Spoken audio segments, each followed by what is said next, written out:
just to give you the current situation.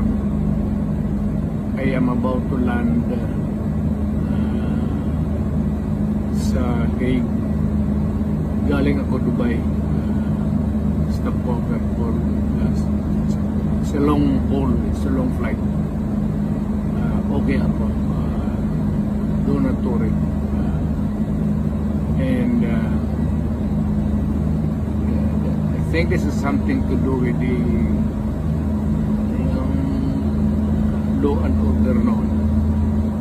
At sinasabi ko naman sa mga pulis at military na trabaho kayo at ako ang managot. So ito na nga, for all of the